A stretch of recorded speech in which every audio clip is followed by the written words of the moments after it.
let's see if the shit comes up here. Chris, you're in the chat.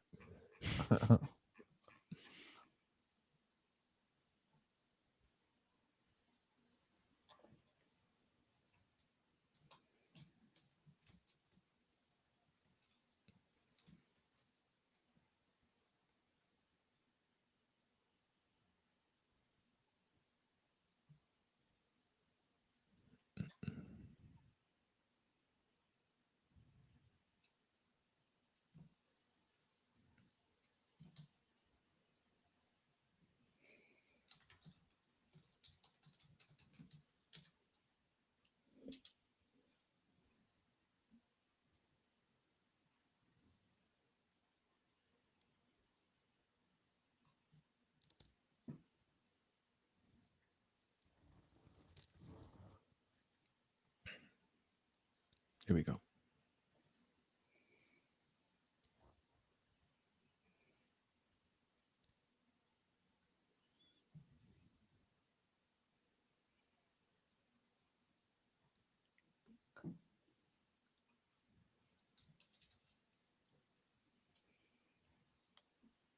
Hasta que no estás aquí dentro no sabes la grandeza de este equipo. Quero o Benfica intimidar o adversário.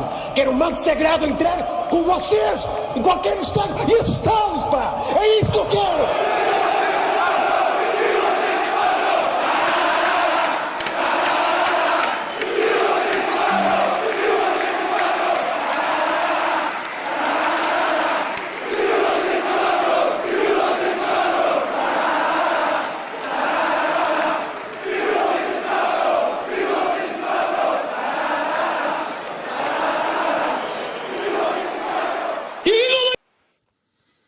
What's going on, everybody? Welcome to another edition of the Talking to the Dog Benfica podcast. My name is Alfredo Fumaças. With me, as always, Cristiano Oliveira. What's happening, Cristiano? I know it's been a while.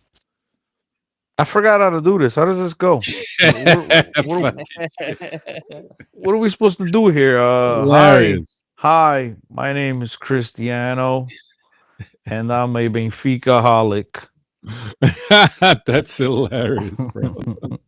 What's going on, Alfredo, Dave, Freddy's? Miss you guys. It's been a while.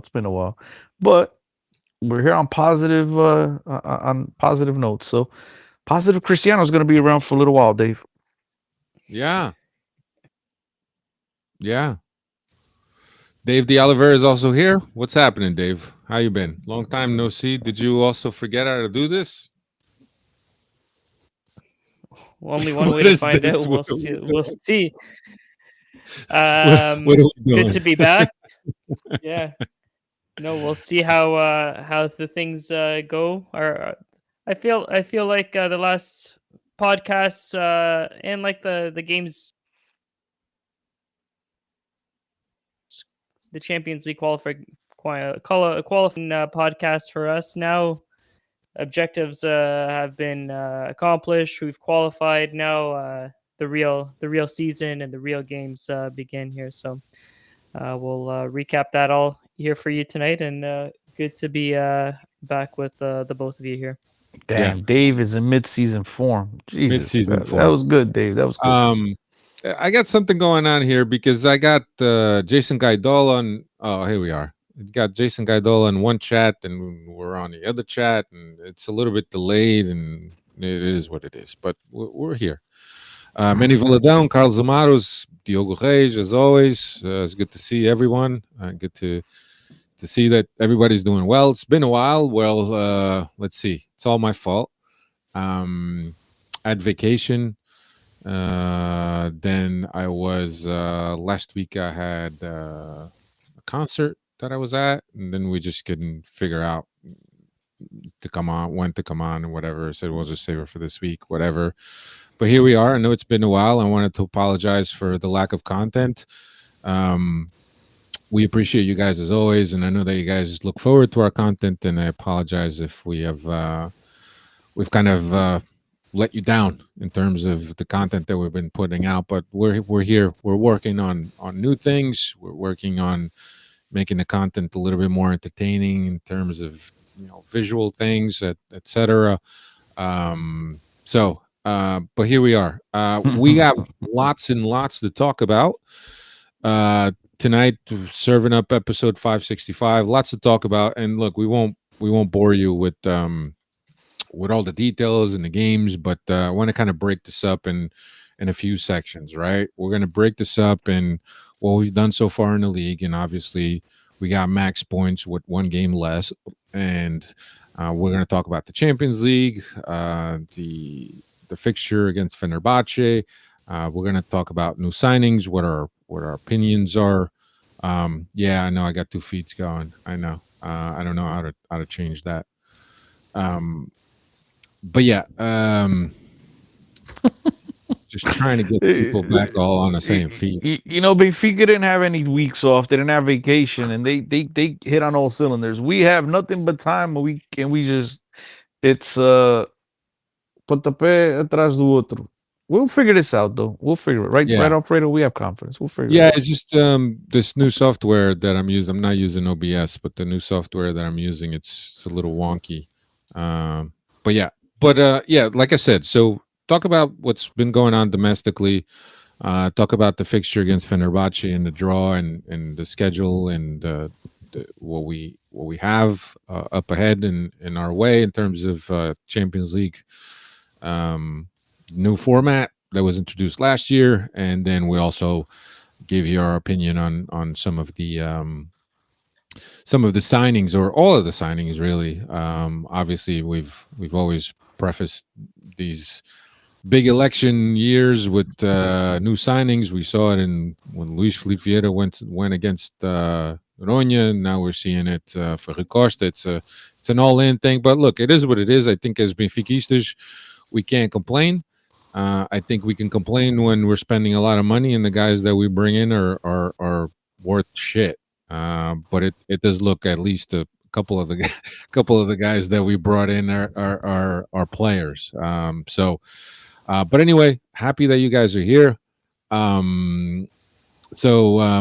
Yeah, let's get this going. I was just hoping that we could figure this out in terms of the two streams that we got going on. But I guess sooner or later we will figure this out. Yeah, but I got two streams going on. I'm gonna kill one of the streams. You guys are just gonna have to hop on another one. Hold on a second. Let me kill this one.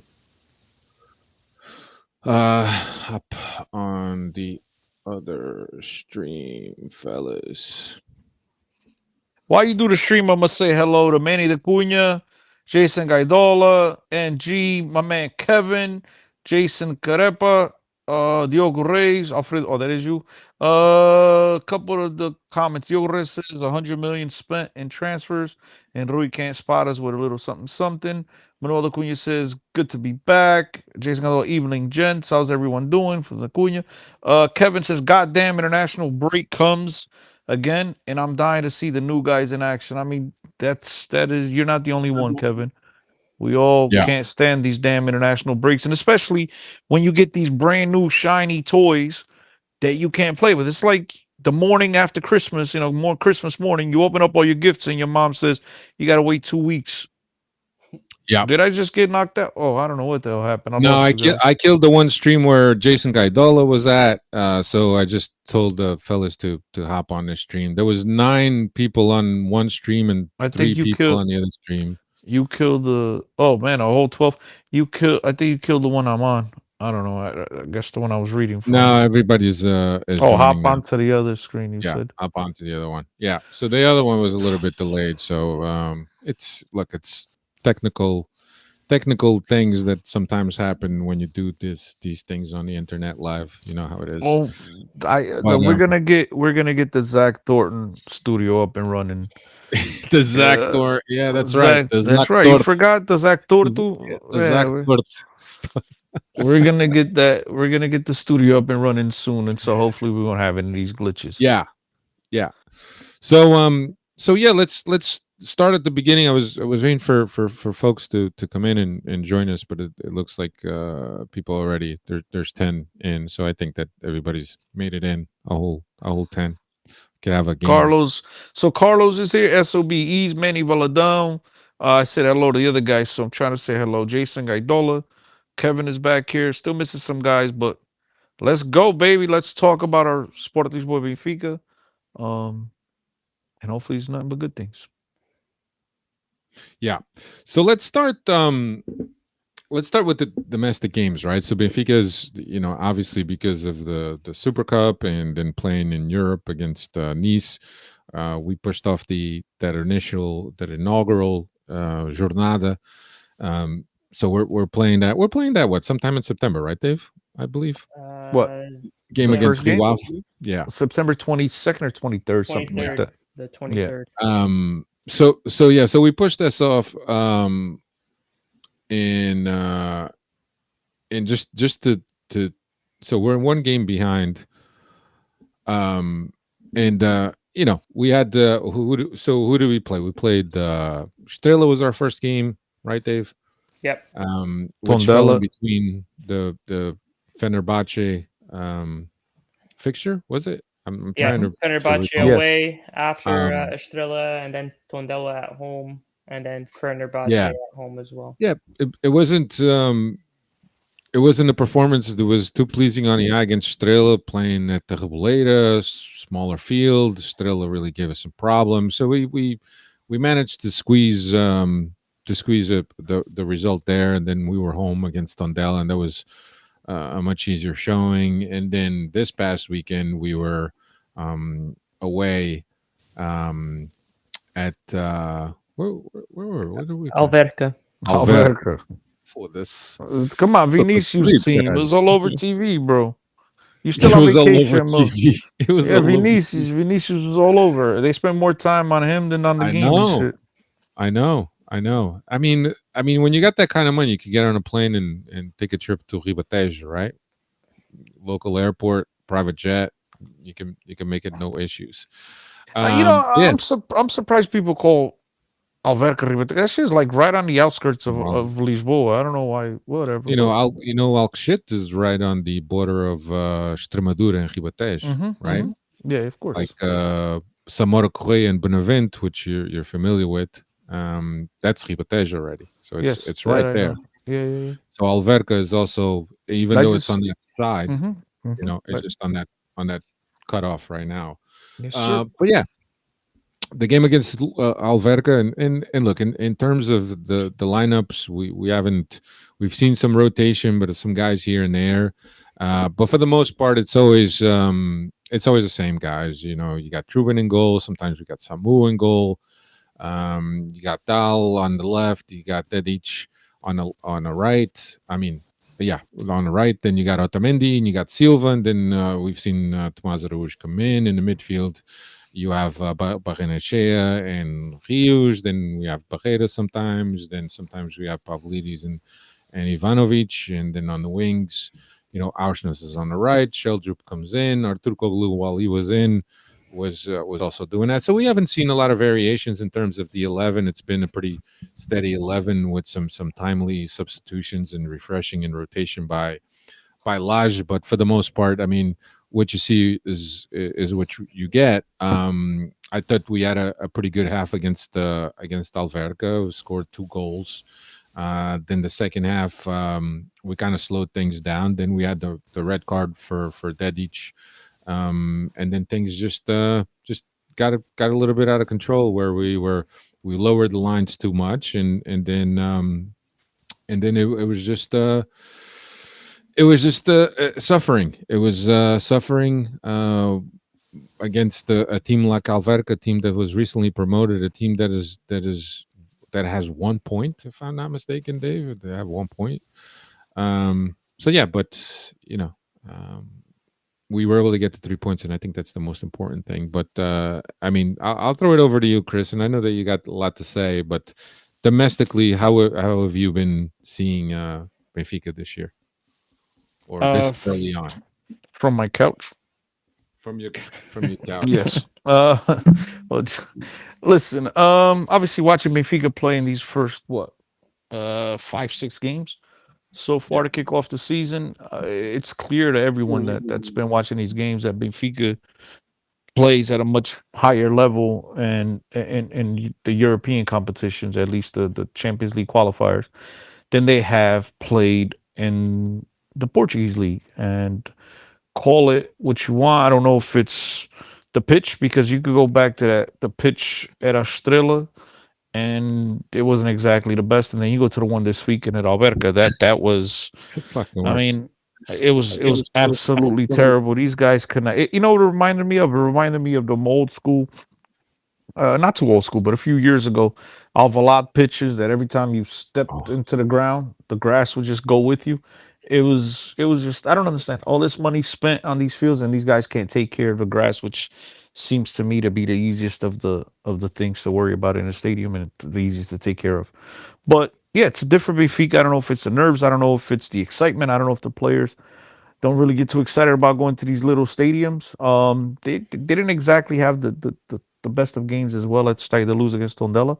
But the important thing here, guys, is that even while playing bad, Benfica is finding a way to get the 3 points, and that's important. That's a sign of a championship team that you're able to come away with the points even when struggling. We understand Benfica was playing a game. It seemed like every other freaking day.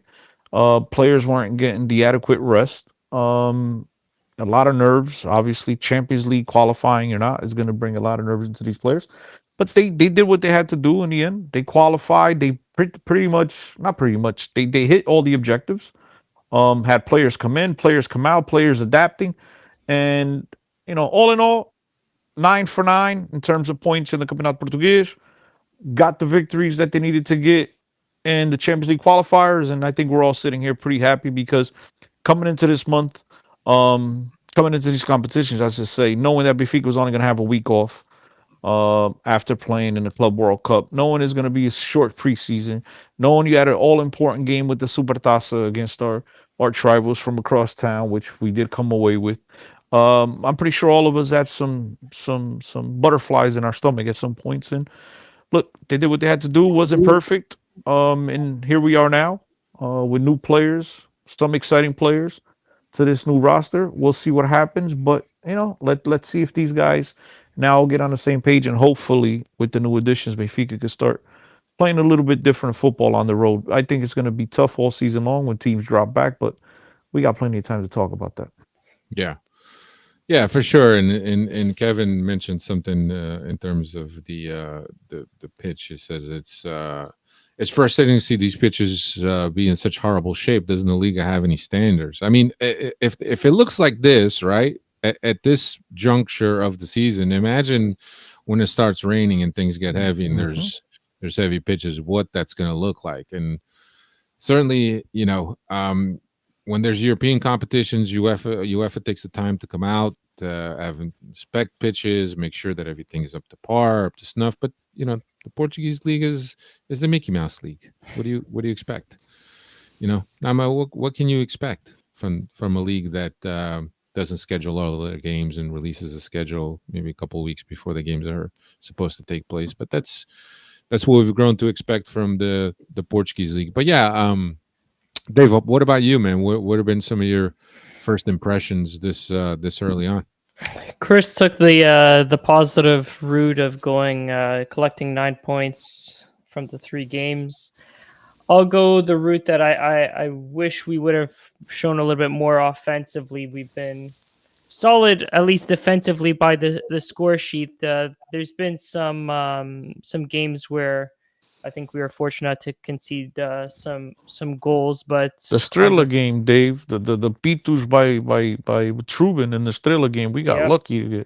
That game, I want to say there was at least a couple of opportunities with Fenerbahce as well, but yeah. So on the score sheet, it only shows 1 goal conceded here through the first 8 games across all competition, but I want more from our team offensively. I think we've just been squeaking by with one of these 1-0 results or a 2-0 result with some goals in the garbage time there. So I know defensively looks like we've got it all pretty much figured out, but I want to see some.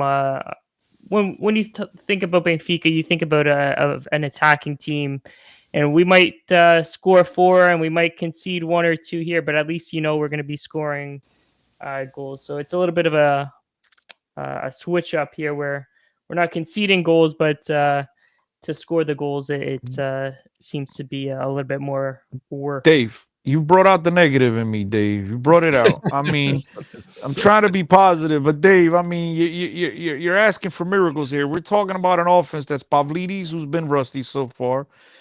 Ausnes on the right, who is not the best at going at players and dribbling and attacking players like we need to on the wings. Shaldrup is hit and miss. And then we got the great, what's his name? Ivanovic, who's absolutely atrocious so far. And Barreiro. I mean, it's not like Benfica's put any of these weapons that they've just recently acquired to use. We'll see what happens. If we're sitting here in a few weeks and Luka Bubi and Sandu, what's his name? Sudakov haven't really added much to this team, and we're still struggling to score goals. And I'm with you, Dave. But I think we really didn't have these options. Artur Kuglu is Mr. Inconsistent as well. We're happy he scored a goal against Fenerbahce, which I'll never understand. He knocks them out of the Champions League, and then they go acquire him. That's going to be awkward when he walks into that locker room. Man didn't celebrate. He already knew he was. Yeah, exactly. I know. Yeah, I agree. He posted a picture as a child in a Fenerbahce shirt. I know that he's asking for trouble. That's antagonizing. He doesn't get it from the Fenerbahce fans. He gets it from the Galatasaray fans. He's screwed. He's screwed either way. Those guys, and even he said in Ebola today, there was something on Ebola, I guess, when they introduced him, that he said after getting Benfica into the Champions League, he thought he would be okay. I guess he didn't want to leave Portugal, I guess, right? I guess, the prospect of playing Champions League is much better than playing the Europa League, I'm sure. And I'm sure that was a factor that weighed heavy on him. But without Koksu there, I mean, now he's the only Turkish guy there. Koksu and his boy Amdouni. Apparently, that was the trio, the Three Musketeers. That was the clique. But whatever, listen, say what you want about the guy. I wasn't his biggest fan, but I have to applaud him and tip my cap to him. My man was ultra professional. Where we've seen so far this year where some players who were demanding an exit from their clubs pouted and some didn't even show up. He did what he had to do. And again, he had that one opportunity against his future team, knowing very well that he was going to knock him out of the competition that all players dream of playing in. And he buried it, calm, cool, and collected. And so credit to him. A lot of other players would have kicked it. I mean, I'm reminded of the Jackson Martinez penalty against Porto, if you guys recall. I fucking remember that one. And so Artur Kuglu, Mr. Professional, gotta tip my cap to him. But yeah, I just man, that's gonna be a tough one walking into that locker room. No, and look, I think that there's the thing that I said about Lajer early in the season was that I think some of the names that we brought, at least from first impression, and this could end up proving me wrong, but I think that they've gotten some players that we needed. And there was just Kevin was mentioning that Rios and Barrenechea are good, but they're very strong. They're very aggressive in the middle, and I think that at points we needed that. We needed. But that's fantastic. The we problem, needed Otamendi. Yeah, but Alfredo, the problem is not Rodriguez and Rios being aggressive, guys. The problem is that in Portugal, every little thing is a foul, and that's what worries me. It's not that these guys are aggressive. These guys play football the hard-nosed way, the South American way. They come in for every tackle. In Portugal, unfortunately, if you breathe on a guy, it's a yellow card. But them guys are professional footballers, spectacular footballers, and the reason why Benfica's gone whatever it is, 3 for 3 points, even when not playing well in the Portuguese Campeonato, is because our midfield with those two alone it is a huge upgrade from last year's midfield. And those two guys alone, and you saw this weekend, I understand that Dedic got a red card. I understand that, and that totally changed the scenario of the game, right? Situation and everything else. The other team came forward, they smelled blood, they did what they had to do. But don't underestimate taking out Rios from that game as well. No, When you no. take out Rios, you lose that motor. But he's not just some of the guys that we've had in years past that all they do is run. And it's like, it looks constructive, but at the end of the day, it adds nothing. He's running around with a purpose. You know what I mean? Rios is a spectacular player, and I think by in a couple of months, if not sooner, he'll quickly become one of the fans' favorites. And especially now with these two other guys that are going to bring in the ability to play make and create and go on top of players and score. I think Rios is going to be liberated. He's going to feel even more comfortable. But Yeah. these guys have added tremendous quality to our midfield, man. Don't underestimate that Yep. for a second. And it's not just in pressing and everything else, but it's with the ability to handle the opposition's press. Where in years past, Tino was the first guy to come back in construction, and he cannot turn. We've seen a lot of miscues. But Che, say what you want. I don't think he's quick. He is not quick, and I believe that's why he's at Benfica.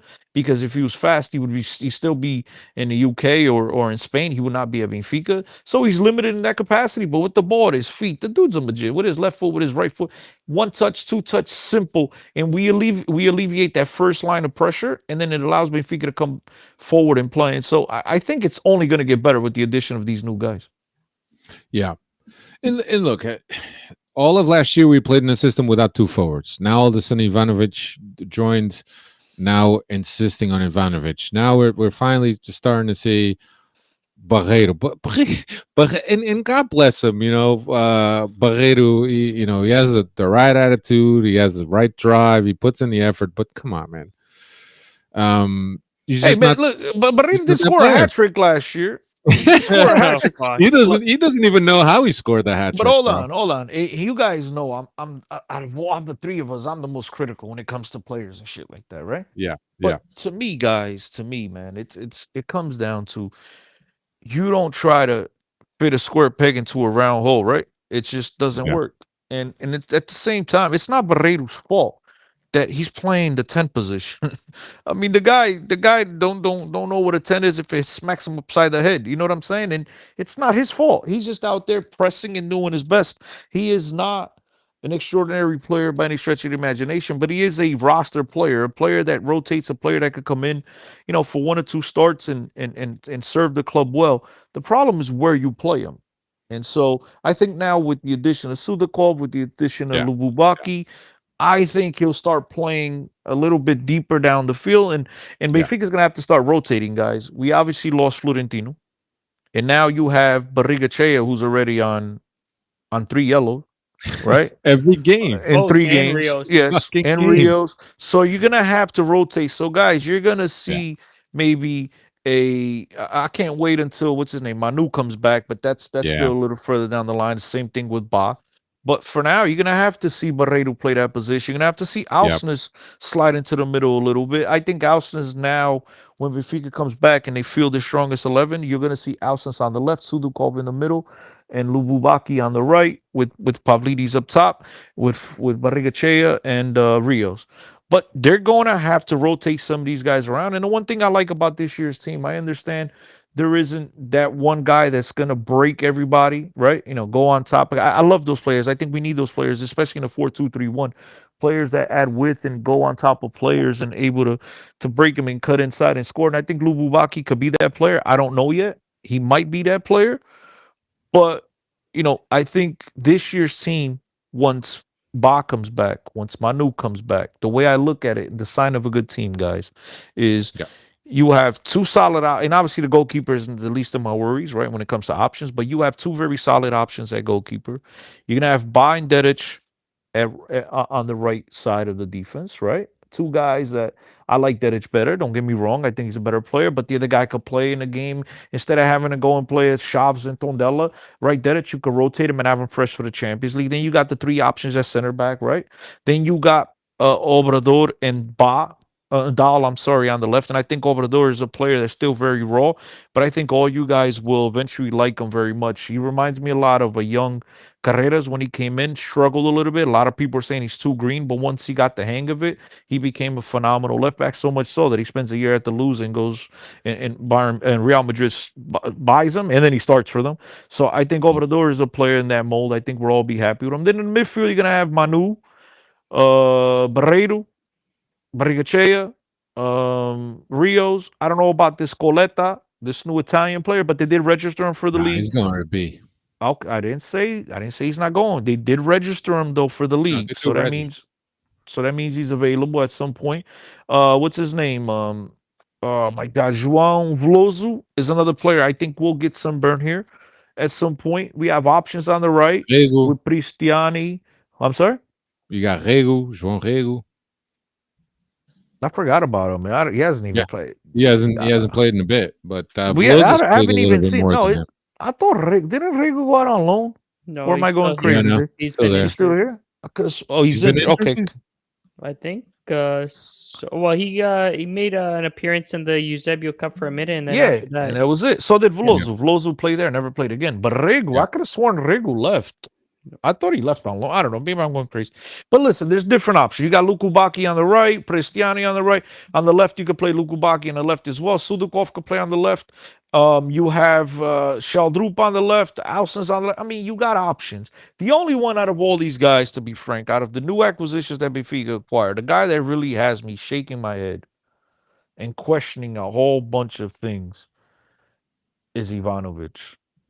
I just don't, and I got some stick on social media when I said I don't know Benfica was thinking when they purchased this guy, but he just looks like a player to me that is either shitting his pants and very nervous, or a guy that has absolutely no technical ability to turn with the ball on his feet and turn and create and even play a simple 1-2 pass. Everything he does, I remember he tried to make a pass. I don't know if it's to Arsenal Shaldrup, like 5 yards away from him, and the guy blasts the ball at him.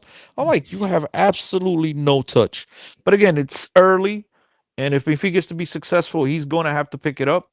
But yeah, I'm a little bit concerned. He's the only guy that I can honestly say that I have huge question marks. Everybody else, I like. So we'll see what happens. I agree with you, Chris. I think that sooner or later everybody will settle in.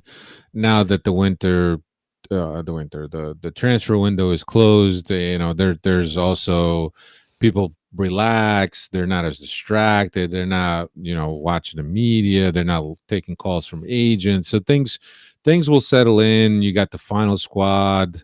You got the guys that were supposed to go out that have gone out. I think things now are going to settle, especially after this international break. It'll provide a little bit of the reset. But this was the first cycle for Benfica, and I think that we could look at things in terms of cycles, and making the Champions League and having all your league games without losing any points this early on, right before the international break. I thought it was paramount that Benfica did that. Winning the Super Cup was nice. Like I said, Champions League qualification is nice because that's not only money, but that's also where Benfica is supposed to be every year, where we belong. And obviously, with being an election year, it was a sensitive and delicate time, right? Because if Benfica fails to make, for some odd reason, right, and we were the superior team to Fenerbahce, but for some odd reason things don't go in our way. Seferovic misses a goal against Barcelona. Things like that happen, right? But it was a very tense time because we're right a couple months before election, and it's key that after all the signings that you've done, and excluding the ones that we've recently done after qualifying, you kind of want to make sure that you're meeting your marks. And I think that at the end of the cycle, you got to look back, and despite being one game short of what you're supposed to play domestically, I think that you're checking all the boxes. On top of it, you allowed one goal against Alverca, which I mean, I don't think he should have had any business, allowing Yeah, that goal, because I that just was a think he bad dropped. clearance. That was a bad Yeah, clearance but from Otamendi. I think that the team put themselves in that position, right? We dropped the lines. We went down to 10 man. We dropped the lines. We could very well play against Alverca, against 10 men, being that Chiquinho was already out of the game, and he was the only threat. And the amount of Benfica players that picked up yellow cards as a result of grabbing Chiquinho was just was most of the team. And we just couldn't stop the guy, and the coaching staff couldn't do anything to stop. I mean, put somebody, mark him one man on man. Don't give him any room. Don't let him receive the ball. But I thought that Benfica lowered their lines and they kind of exposed themselves, and then obviously Otamendi's not perfect. For as much as he brings every game, there's going to be sometimes that he makes mistakes, and that was one of the mistake. I don't think there was a foul on Samu the play prior. I think the players jumped straight up and they just happened to collide. I don't even know if there's contact there, but Samu says there is, but I don't think there's anything there. But look, at the end of this cycle, I think this is what we wanted. We were right where we wanted to be. We're in the hunt. We got maximum points from the games that we've played. We qualify for the Champions League, and we haven't had any major injuries this early on. My news Já apparently, estavas à espera. you never know. Porto's had some injuries. Sporting has had some injuries. So, but when you think about the preseason that this team has had, I you have know what I no mean? idea. If you tell me, I don't pay attention to those clubs, so posso estar a mentir that I believe you. You know what I mean? I could care less. I don't look at those guys. I worry about us. I don't care what they do. You don't know what players come in and what not. Understood. So we reached this cycle in the position that we wanted to be in, and now with two new players that we signed right before the window shut down, and one of them being the creative midfielder that we wanted, and the other one being the guy on the wing with some speed and some dribble and some jinga. We'll see. But the most important thing was really getting into the Champions League, which is very important for us. But yeah, I think so far, you look at the end of this cycle and you can't really complain. Some of the performances haven't been that pretty, but certainly, you get the results, and that's what really matters at the end of the day. If you win the championship, nobody's going to know they played like shit against Strela, or you're pushed against the ropes against Alverca. It's not going to matter. It just matters that you got the points to win the championship. That was the most important thing. Facts. Nobody's gonna remember if you played bad or Yeah, not in May. The points yeah. is what matters.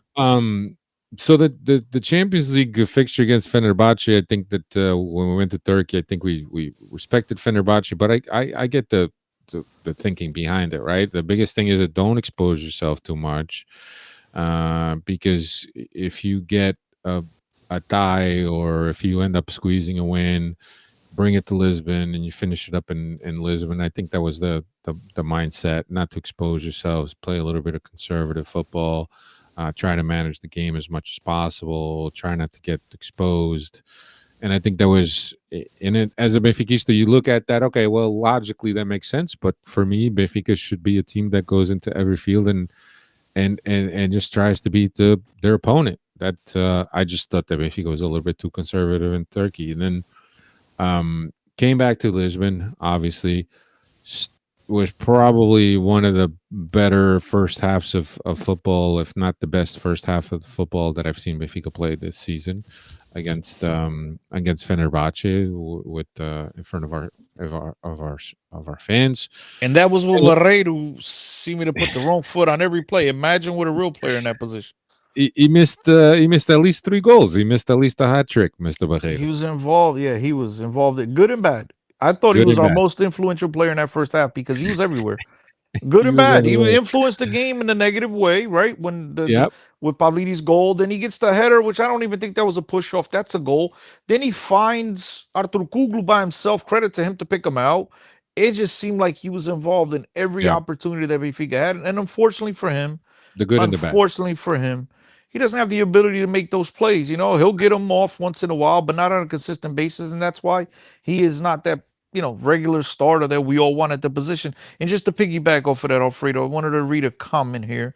Carlos Amaru says, "What the hell is it?" For the record, he says, "I don't think Barreiro was better than Cristiani. I didn't even think and I don't even think it's close. The ceiling between the two is astronomical. 100% the ceiling. But today, I don't think Cristiani offers you what Barreiro offers you No, today. it's 2 different players. Yes, absolutely. But I think Barreiro is a guy that, good or bad, at least he'll come in and he'll serve a purpose. Cristiano's still way too green. I'm excited for the player. Yeah. I hope he gets there eventually. But Two different players today, Yeah. at least. I mean, one guy is a seasoned guy, and despite still being like mid-20s, I mean, Prestiani is just getting his feet wet, man. He's 20 years Cristiani is old. the team. He's a team mascot. He's a Everybody team pushes mascot. him off. Everybody Yeah, pushes off. everybody But flips him over, you know. But that's what it is. Zach is getting this chat here on fire. He's a big Auschwitz hater. I mean, I'm not the biggest Austin's fan, but Zach makes me look like I got a crush on a guy. But yeah, so I think in Lisbon was a lot different, and we showed why we were superior. We were much better than Fenerbahce, even though I feared for a second because of the Mourinho factor, because Mourinho can, despite not being a coach that, at least in my opinion, that I don't consider to be in a top 5, maybe even top 10 of best coaches in the world anymore, right? Sim, mas Alfredo, se fosse não estava no Fenerbahçe também, bro. Claro, claro, Foda-se. claro. But I, people just know that Mourinho has lost some of his edge. I think that there's guys out there that are a lot better than Mourinho, I think. And then when you look at this squad, how much can the guy do? You better watch what you say. He's your next Benfica coach. You better watch what you say. And look, not to talk about that too much. I thought in the second half, I even said it on Twitter, Benfica better get a hold of this game before it's too late. You could tell they got comfortable. They started having the ball back a little bit more than I liked. Benfica sat back. They had that unorthodox header off the crossbar. Things could have gotten really interesting. I thought Yeah. Benfica really just sat back and gave them too much of the ball. Lucky for us, that team didn't have enough quality to make us pay. But for a good 15, 20-minute stretch there, I was starting to break a sweat. But Yeah, but I think that the thing that concerned me the most was Mourinho parking the bus, really frustrating Benfica, and then using some of his faster guys to go on a counter after Benfica was frustrated from not being able to penetrate. That was the thing that concerned me the most. But I thought that Benfica played really well that first half, and then getting that goal was also really good early on, and I think that we controlled most of the games, and then I think Mourinho knew his fate. Really, I mean, even in the you could tell. Like, Yeah. when Talisca gets a red card, second yellow, right, for elbowing Barrigachea, and the cameras pan to Mourinho. You just saw Mourinho standing there, not saying a word. I say he looks resigned, bro, to the fact that like there's just Benfica's a better team, and I don't think I think my man was just like all of us here in the chat. At least the majority of us, I assume, on the chat. He had that saudade in his head. He wanted to be back home. He's like, "Don't Yeah. cagar esta merda. If I get fired, I go home." And you could tell, my man. He could tell like he went back like he was much younger when he got to the airport. He went back Yeah. like 10 years. He's like, "Hey, I'm home. I'm gonna go have dinner with my family."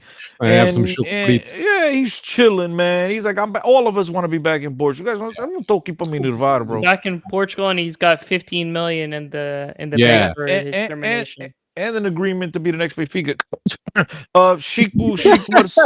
Chico Marcelino just said Mourinho would love to coach Benfica. And so, guys, listen, the only thing that's ruining this from happening is the possibility, or shall I say, the expectation, because it's a ticking time bomb, tick tock, before Ruben Amorim gets fired. And so, you might be closer to a Mourinho than many of us would like. So just keep that in mind. Don't say I never told you guys. So Yeah, I thought there was talks that he might be going to Forest. That's what I thought. Mhm. Nunu is in a bust up with the owner there.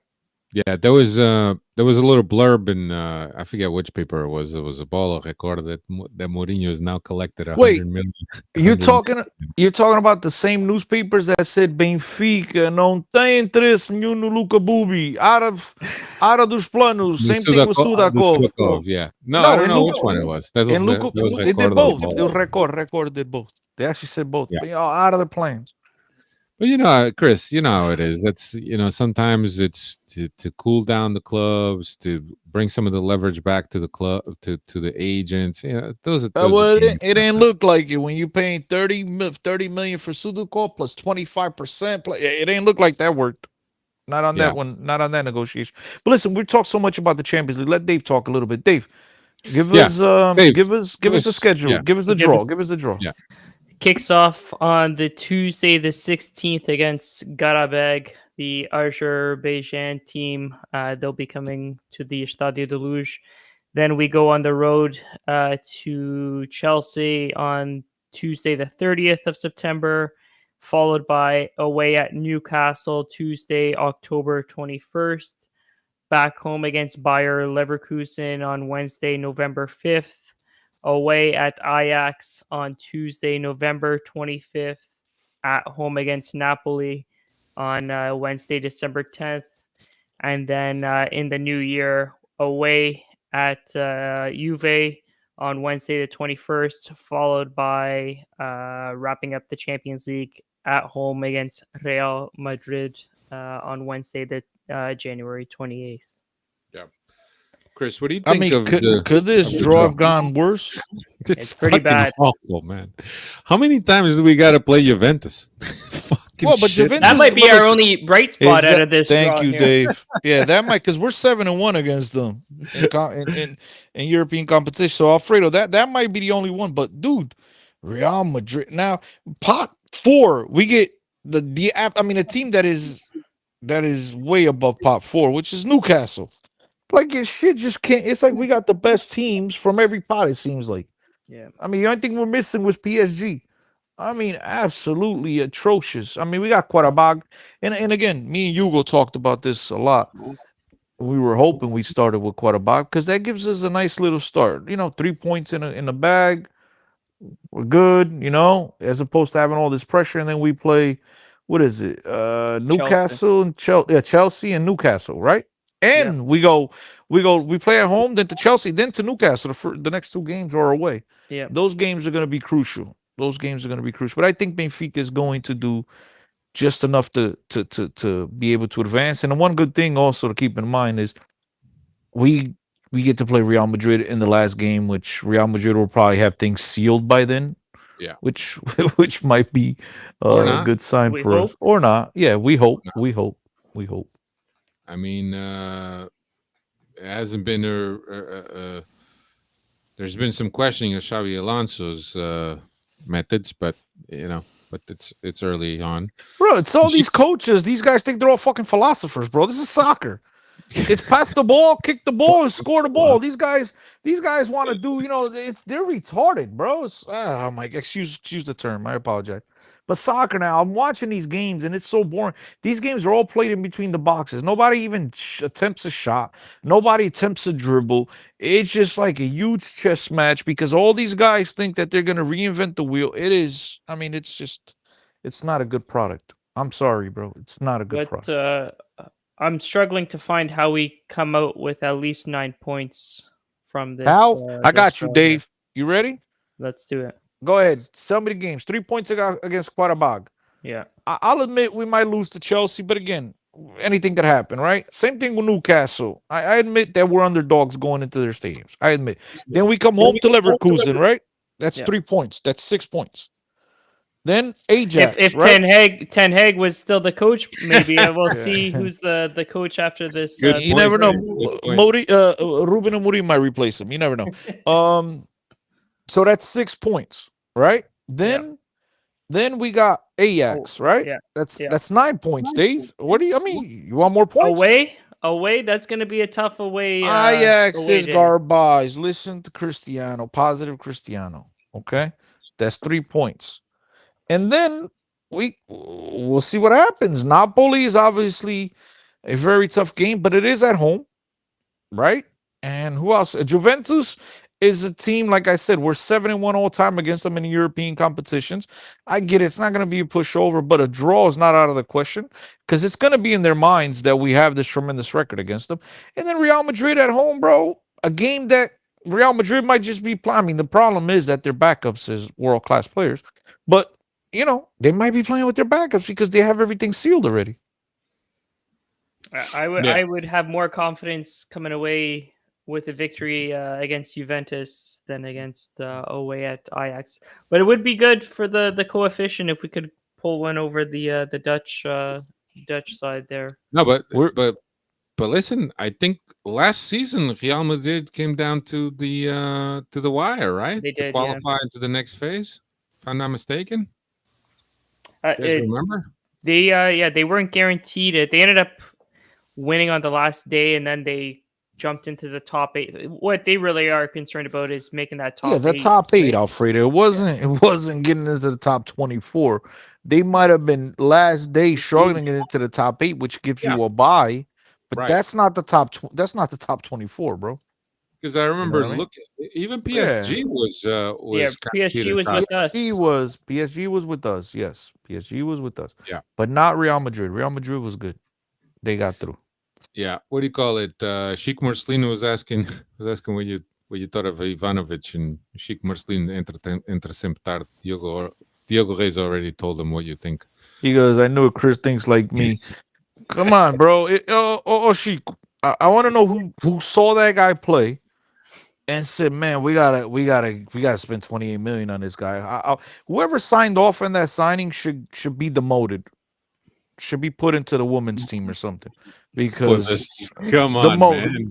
What do you mean? Come on, man. The women's team need general managers too, no? Olha, they need scouts. Put him over there. Let him sharpen his eye because he did not do a good job here, bro. Yeah. I think the jury's. Chris, you're very quick, and I'm gonna add, you're very quick to judge, but most of the time you're right. I like to say more than most, bro. Mas tá bem.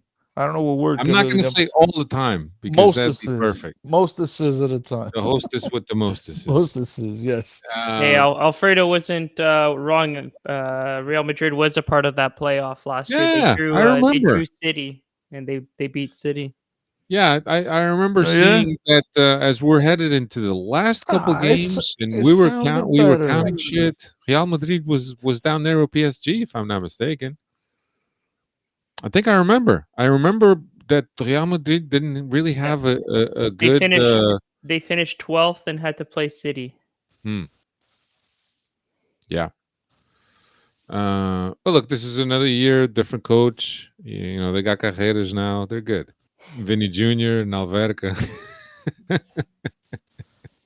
Hey, SLBEES says if we don't beat Newcastle, we don't Newcastle's deserve strong, to man. be in the.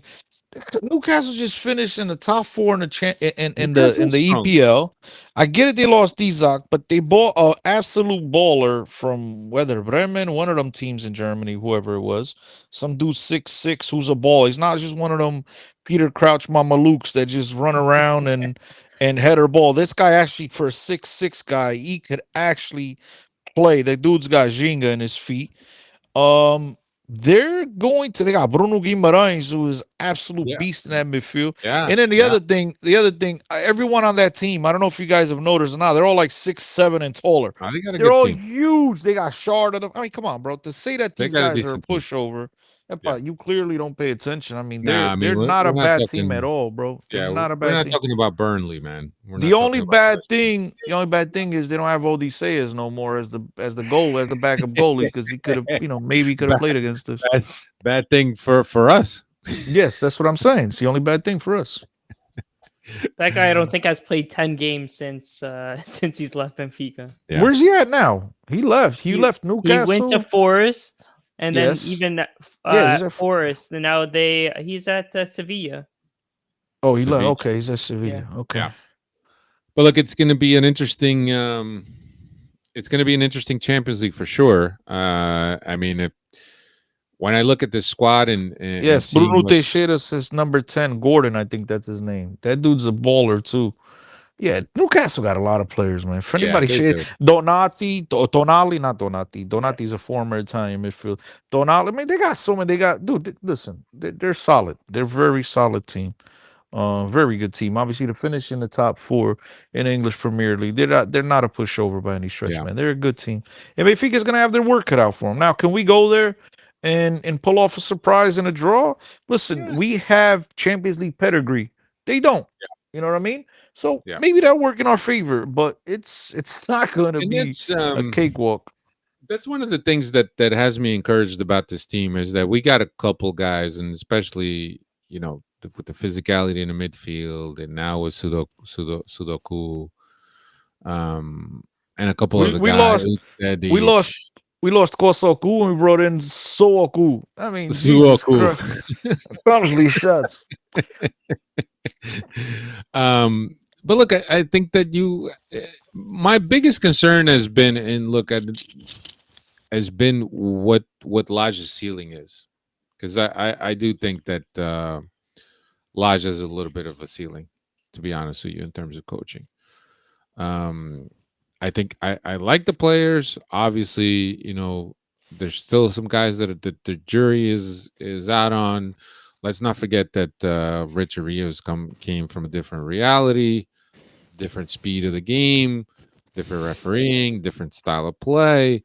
And he's been progressing. He's been playing better and better each game, in my opinion. It's just that physicality. You just has to get used to it. That you blow on people in the Portuguese league, and the refs call fouls. So that takes a little bit adjusting to do. But like I think that he's been progressing well. And then, as Cristiano was mentioning, or somebody was mentioned, once Sudoku comes in, and Richard Rios is not be responsible for driving the ball and for finding guys and for taking guys on, he's gonna be it's gonna be even better. It's gonna be even better. Um, but yeah, I think that we have a team to make it into the next round, and then we'll see depending how the team gels. But my biggest concern is really how Laj is going to be able to manage this team. That's my biggest concern. Look, the credit to Lodge, credit to the front office, to the structure, to the scouting department. The one thing that they said after last year's pushovers against Sporting was that they wanted to get a team much more aggressive, much more physical, and they've done exactly that. Every player's like the only short dude they brought in, well, not the only, because I guess Didic isn't big, but Didic is Sudakov. All the other guys, pretty big dudes. And this Luki, what's his name? I'm not trying to be funny. I don't Luki Ibakio. Luki Bacchio. Luki Bacchio, he's like the tallest player on the team, I believe. A guy with Jinga, a guy that can get on top of defenders, a guy that's going to be able to score some goals. I really have high expectations for the guy. I'm not in love, but I have high expectations for the guy. Yeah. I think Benfica's done well here. I just the only thing I would have liked to seen, I would have liked to seen another player come in. I think we're one player short, especially for the first couple of months without Manu and these other guys coming back. But I wish we would have signed one more player, and I'm not happy with Ivanovic. But I'm hoping Ivanovic proves me wrong, man. I mean, that's a lot of money to Yeah. spend on a striker that really doesn't fit what we do. You know what I mean? Doesn't fit the style of play we have, but maybe he'll be good in the Champions League where when we go to Stamford Bridge and when we go to I forgot the name over there in freaking Newcastle. When we go to these places, Benfica will most likely be playing on a counterattack. And so maybe then he'll be able to use his physicality and his speed to cause some trouble for the opposition. So we'll see what happens. I'm not happy, but it doesn't mean I want to discard him just yet. I mean, at this point, the transfer window's closed. You know, I'm another. It's either him or what's his name, Araújo. So Yeah. one of them has to give. Yeah. So that's that. And look, I guess we're getting a little close here to the time we have to say goodbye to our Pema Media friends, and we'll keep talking. We're gonna talk St. James Park. Manny Villadon said, yeah, Manny Villadon. Yeah, St. James Park. Yes, yes. We're gonna say goodbye to our Pema Media friends. We will Pema. continue with the podcast, and we'll talk about the new faces now. But yeah, I think that we have a good chance to make it into the next round. But anyway, new faces, and I think that Cristiano has a little bit has unveiled a little bit of who he likes and not. And early on, I think that there's been enough seeing these guys to know where they're at. Dave, who's the guy that's really impressed you so far? And it's probably the same one that has impressed me and Chris, but I'll let you go. It's got to be Dedic so far on that right wing. They're playing from the back, but he's pretty much given us the creativity on that wing, given the lack of quote unquote wingers that we have in that position or had in that position so far. So I like what he's brought. He's got a mind, create a creative mind, and is able to set up the guys there up front. So right off the bat, he's one that comes to mind, and hopefully we're able to hold him on for more than just one season. But he might already be the next one to make money off of. Who's that? Dedic, Wait, you think Benfica's gonna sell him right away? we'll see. I The think one if thing, he's, the one thing, the one thing about that, it's real quick, Alfred. I like the player going forward. I do think he struggles at times defensively. I mean, it was short, short spell of games so far, but interesting to see as the competition goes up to see how he defends, and maybe then, Dave, maybe then we'll start worried about selling him. But I don't. I mean, he's played well. I mean, he's been good with the ball. Let's not be. yeah, I mean, and also let's really consider. And look, I'm not shitting on the guy because I'm on your side, Dave. I think that that Dedic has been really good, but let's consider the opposition that he's been faced with. Right? I mean, still very impressive, quick. It's got that burst of speed to get away from guys. Got that quick touch to get away from guys. I like that. But yeah, let's see.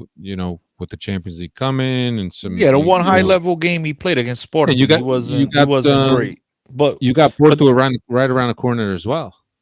Dave just scared me, bro. Damn, Dave, just as I'm starting to fall in love with this guy, you telling me he's gonna be sold already? I don't Holy shove, man. want him sold. I'm just history has told us not to go falling in love with Hey, these the players. elections are around the corner. I'm not gonna start this election talk. I'm joking. If we keep buying every player is 20 million, 20 million, 20 million, we got to start selling these players. We don't gotta sell nothing, Dave. Listen. We. How do I say this? We bought. We spent 103 million and we sold 96 million, and that's not even including Tino's 24 next year, which is highway robbery right away. The fact we got 26 million for Tino, that is Rui Pedro Braz, my man. Get a cake. Is the clause that Burnley has to stay in the Premier League though? I don't know what the clause is. And then obviously we have a shitload of money going as well for Sadukov because we only paid 6 million for his loan this year. But yeah, I mean, Benfica didn't go spend crazy money. We got 70 million from the Club World Cup. We got Champions League money last year. We got Champions League money this year. I mean, everybody acting like Benfica is on the freaking food line over there on Ferry Street, but I mean, they're okay.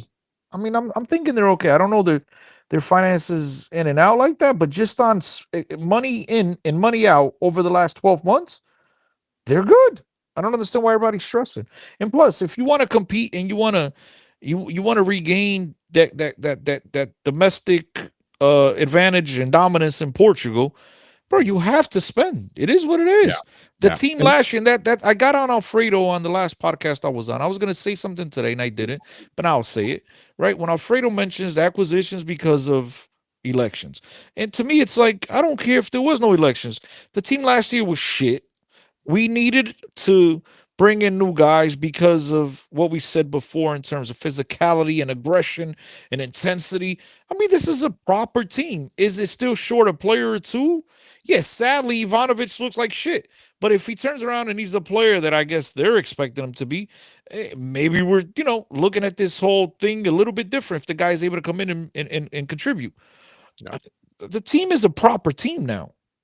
And in order to do that, Porto spent 100 million. Like, we have to spend in order to compete with our rivals. We can't sit there and we're going to promote kids from the B team and we're going to spend $12 million on signings, and then we're going to complain like Luis Vieira did when we sold everybody for $3,100 million and we went and got Sferovic. That was our only acquisition, and we lost to the Penta. I mean, it is what it is. Dave, we got to spend in order to be good. You got to spend. Your Toronto Blue Jays, if they don't spend, they ain't good, right? That's how it is. Yeah, but also look at what Porto has done in the market. Sporting not so much, but Sporting did buy some guys. But this year was a record year for Portuguese clubs and how they spent. They spent 268 between the three of them. Yeah, But significant for the Portuguese reality. these bigger transfer acquisitions and costs, these players gotta hit though. It's not like a $5 million player and a $10 million player. Right. If you're spending 20 million on, which I think all of our acquisitions this off season were at least 20 million or in around that ballpark. No, Dedic was 12. He was he was the cheapest. Barrigachea was He looked the 13. most impressive. Yeah, Dedic was so far. 12. Barrigachea was 13. And then Sudakov was, let's just say 30. Hey, Luku believe it or not, I don't want to say this yet because I haven't seen him playing the game at Benfica, but based on what I've seen at Sevilla, this guy might be our best player at the end of the year. You only paid 20 million for him with 4 million in objectives as well. That was a good deal. The deal to me that raises eyebrows is the Sudukov because that's a lot of money, and then Ivanovic is because he hasn't performed to the levels we all were hoping for. So Yep. everybody else, they've 13, Yep. 12. Am I missing it? A 5 for Obrador. Okay, that's 5. So we did bring some guys cheap. We'll see. Yeah. And look, I think for me, Danic is obviously the guy that's in the front now. But I think that Hughes has brought a lot, and like I said, he still needs to adapt.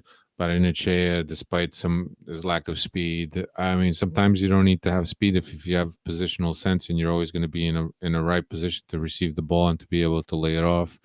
I like that he can play with both feet. I like the fact that he could hit those long passes. And then I think that Sudakov is going to be somebody that complements those two guys very well, and I'm excited for that. This guy that we just signed, he's just a guy that puts his head down and he goes. He's not so much a guy that's going to combine with people because he's just fast and he's athletic and that's where he goes. But yeah, I'm excited. Ivanovic, I think everybody got excited when his first game he scored a goal, and people just got excited. But it's like the more you watch him, it's like loose touches, and when you're the only guy in the box and you don't have anyone around you, that loose touch is going to lose you the ball each time, or it's going to even lose the timing, lose the angle for a shot. And we've seen now a couple of times that he's had loose touches and he loses that window that he could hit goal or he could beat a guy. So we'll see. He's still a young guy. Ivanovic is what, 20, 21? 22, I think. 22? I think. Still young. Yeah, mas se não sabes jogar a bola aos 22, não aos 23 que vais aprender. Pois está Just bem. saying. I'm just... Mas pode aprimorar a técnica. What else? Yeah, somebody. Everybody was turning on Zach because Zach. I love Zach. Zach probably had to go back to work. Everybody was he was hating on Auschwitz and everybody was hating on Zach. But I'm on Zach's team. You know that. You know I'm on Zach's team. But somebody was saying that we need to get another center back. I don't think we need to get a center back because I think people forget that Manu was a center back. That's where his roots are as a center back. So I don't think we need to get another. But as we stated before, with the new added aggression to this midfield, he's gonna be needed in the midfield a lot more. He's gonna be needed in the midfield before anything else. He's definitely gonna be filling in. Oh, Zach is back. Zach is back. Zach is back. Zach, don't listen to Diogo. Don't listen to Diogo's no good. Don't listen to him. Zach, opinions are like assholes. Everybody's entitled to have one. Don't worry about it. And I'm with you, Zach. I'm not in love with Ausnes. I'm not in love with. I do appreciate what he does, and I recognize what he does, but I'm not in love. I think Ausnes fits perfect on this team.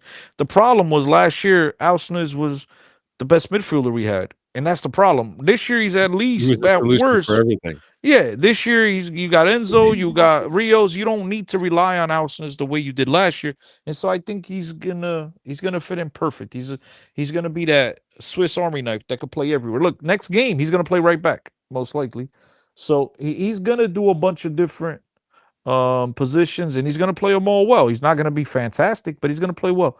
So I'm with you. I'm not in love with the player. They make him out to be a superstar, and he's not. But doesn't mean that he's not a good player. You know what I mean? He adds a lot to this team as well. Yeah.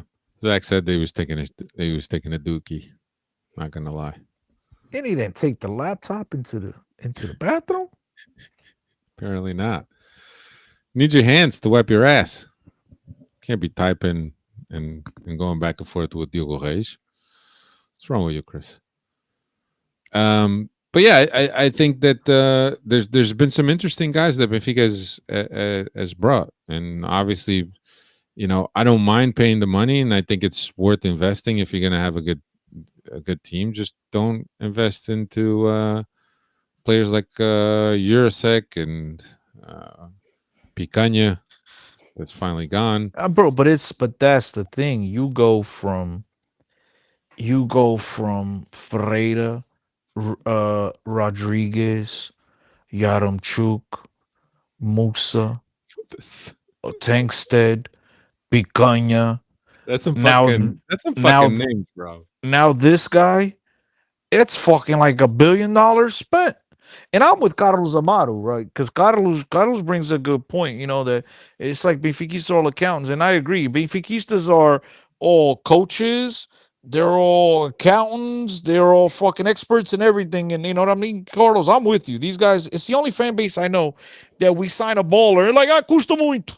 Ai, o dinheiro. Like, oh man, por amor de Deus, bro. Like, enjoy the moment, enjoy the player. But no, but it's just it's annoying. But yeah, Zach is saying, yeah, we need a winger. Letting Gouveia go was silly. Yeah, but Gouveia wasn't a winger. I like Gouveia because Gouveia wasn't the answer. I like the player. All I know is that Gouveia was a couple times he was on the exit door when Schmidt was around, and then he scored that goal. Then and he got saved hurt. his bacon. No, he saved. Remember, Dave? They made the decision to keep him after he scored a goal in a game that he was supposed to be his last game last year. Yeah, and then he didn't get too many games after that. Then he got hurt after that. Yeah, exactly. Yeah. Yes. But Gouveia would have been another one of those players. I think utility players. Yes, he could play right back because he's better than the kid. Than the young kid. What's his name? Santos. Leandro Santos. And so he could play right back. He could play left wing. He could play right. He could play in the mid. Like he's a good player. Again, to rotate when you're playing the Taça da Liga games, the Taça Portugal games.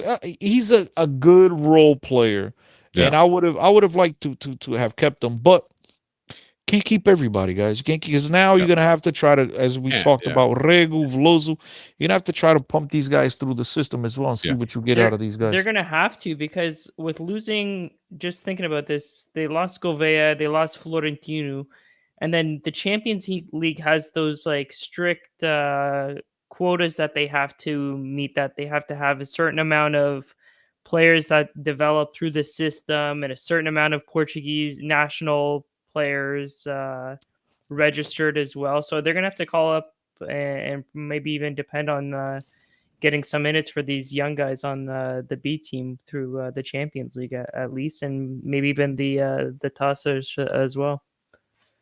Yeah.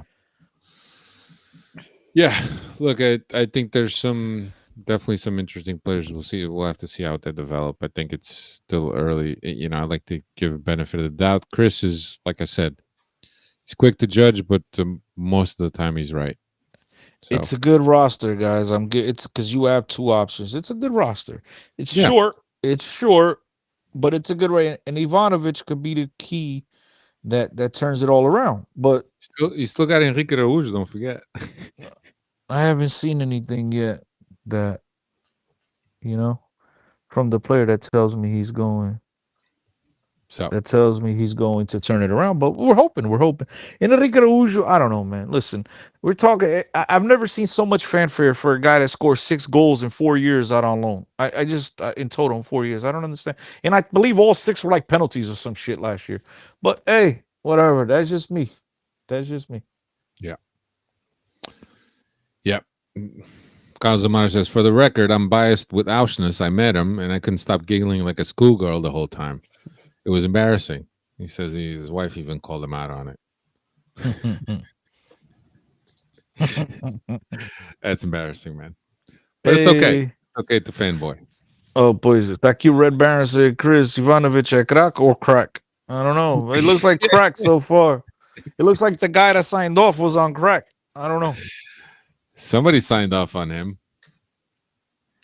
Yes. Hey, everybody's looking for the hidden gem. Maybe he had a hidden gem at Union San Girolas. And now Rui Pedro Braz is getting ready to leave, so he won't get criticized for taking private jets no more. Poor guy had to get stuck in lines after they criticized him for the private jet. He had to go fly commercial like the rest of us. Sucks. Coitado. My man wasted half of his life on lines and stuff and waiting at the airports. Coitado. Yeah. Nuno says the only good thing about Enrique Araújo is his numbers on his back is number 39. Might Exactly. Be LOL. Let's go. I'm down. Yeah. Yeah. What else we got? I think that's pretty much it, right? Cristiano, you want to? I think you've already voiced your opinion on the new signings, right? I think so. Yeah, I think so. Yeah. So far, The so only good. one Not So really far, so good. high on is Ivanovic. Everybody else, I mean, you could see how. Well, I things mean, take it's a lot early. more. I'm excited about Luka Bacchio and Sunukov. I don't know nothing about yet. So those guys are still, the jury's still out on those guys. But Ivanovic, man, like he scored Yeah, that a nice loose goal coach, man. again. He scored that nice goal against News. He was at the right place at the right time. So credit to the player. That's a goal scorer, a guy that finds the ball and he's got the nose for the goal, and he did that. Then he had a wide open goal against Strela, and I guess the goalie made a nice save, but I think it was harder to hit the goalie than it was to put the ball in the back of the net, and he Yeah, just looked very, I don't know, bro, very uncomfortable on the ball. He can't complete a pass, yeah, can't turn. Every time he touches the ball, it seems like he's losing it, and I'm trying to see a glimpse. I'm trying to see a glimpse, and I'm gonna give you a perfect example. There was a lot of question marks from at least my friends and stuff because as we sit here talk about these signings, majority of my Benfiquista friends call me because they like to hear my opinion. Because as we stated before, I'm okay in this department, right? And so they all call me. What do you think about this play, that play? And I watched Obrador, and he was on the field for what, few minutes against Fenerbahce in the Eusebio Cup, and he touched the ball maybe once or twice. But one of those times he touched the ball, he had a movement that it clicked to me. I said that kid's gonna be a player. And then obviously he wasn't lights out in his one start the week after at home or a couple weeks after at home against Tondela. But to me, I saw enough. I got a glimpse of what's in the player that I'm comfortable putting my name behind it and saying we're gonna have a player there. And I haven't gotten that that's Midas moment. I haven't gotten that moment yet from Ivanovic. Everything I see is just red flag, red flag, red flag, red flag. yeah, He's not even ultra fast. Like I just don't see it. I don't know. yeah, But listen, they got the job. They know what they're talking about. They know what they're doing. yeah. And you're always Chris, the sad part is just to finish real quick is nobody's gonna bat 1,000. You're gonna get some wrong. You know what I mean? So maybe this is the one that got wrong. It's just a $28 million mistake after spending another 600 million on the players I mentioned before. But one sooner or later they're gonna get a striker, right? yeah. Manny Villadon is saying poor Ivanovic getting almost as much crap as the Azorian football pitches. Hey, I was gonna say when we were talking about the pitches earlier. They don't have anything to complain about because we call it how we see it. We complained about the other two pitches right. here. That's so- right. We That's right. criticize all the shitty pitches. And don't forget, I criticized Tondela pitches. I posted That on was Twitter. the and they- original. That was And the they original. that's the one that kicked in Record and Bola stole my pictures and put it on the front page. Without Right. crediting me, bro. I didn't even get a Bola for free. You know what I mean? Like a copy of the journal. They could have at least done that, but Yeah. yeah, Jason, we I don't know if he said that. Jason saying, wasn't Ivanovic quoted about Benfica being a stepping stone club? yes, he did say it. He did To say me, it. that sounds like somebody who isn't fully fully invested in. You could look at Benfica as a stepping stone club, but if he's not performing at Benfica, he's instead of a stepping stone, he's going to be a falling stone. Yeah, but let's hold on. Eh, this is not an Ivanovic problem, okay? Because fool me once, shame on me. Fool me twice. I mean, fool me once, shame on you. Fool me twice, shame on me. Right? When the same exact thing happened with Enzo as he was leaving Buenos Aires to Madrid to then uh connect flight to Lisbon. When that happened, Benfica should have made sure every single signing after that moment, because there was plenty of criticism at the time. Benfica should be prepared, and every single signing that comes in after Benfica should say, "Look, I don't care what you believe in." I'm pretty sure Benfica tells them it's part of the pitch. Come here, it's a stepping stone, right? And we could admit all that behind the scenes. We could say all we want to say, but in public, you cannot say that, and especially after we already had that scenario with Enzo, and now to have this happen again, it just goes to show you that somebody's sleeping or they're just not paying attention. I don't know which one it is, but it's one or the other. And that should have never happened. Ivanovic should have never said that. And now you add to the fact that he's come in, and lucky for him, he scored that one goal. And apparently, there's plenty of people, again, I got shit on Twitter that's telling me the guy's been phenomenal. I'm like, oh, okay. And it's early. You got to give him a break. I haven't seen anything. But now when you say those He's been things phenomenal. and then you don't play to that level, or you don't even give you glimpse of that type of player, obviously the magnifying glass is going to be on you, a lot more than it would have been if you just keep your mouth shut. It's a dream to play in the club that hopefully plays in the Champions League. You say all the right things. You don't just shit on the fan base in the club like, bro, I didn't even get here and I'm already thinking about my next step. Right. So, all right, let's get out of here. It's good to be back next week because the international week we won't be here. Sorry to disappoint you. Or maybe we'll figure something out. Maybe we'll come and chat with you guys a little bit. We'll let you know. maybe we'll bring in Luis Viera and interview him. I don't know. We'll figure something out.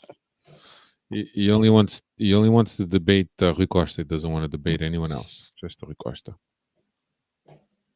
So let's get out of here, guys. Thank you Take care, to all everyone. the Freddies. Hey, Freddie, before you leave, smash the like button. Come on, be nice. Smash the like button if you haven't already. Enjoy the rest of your nights. Yep. Take care, everybody. Carrega. Carrega Benfica.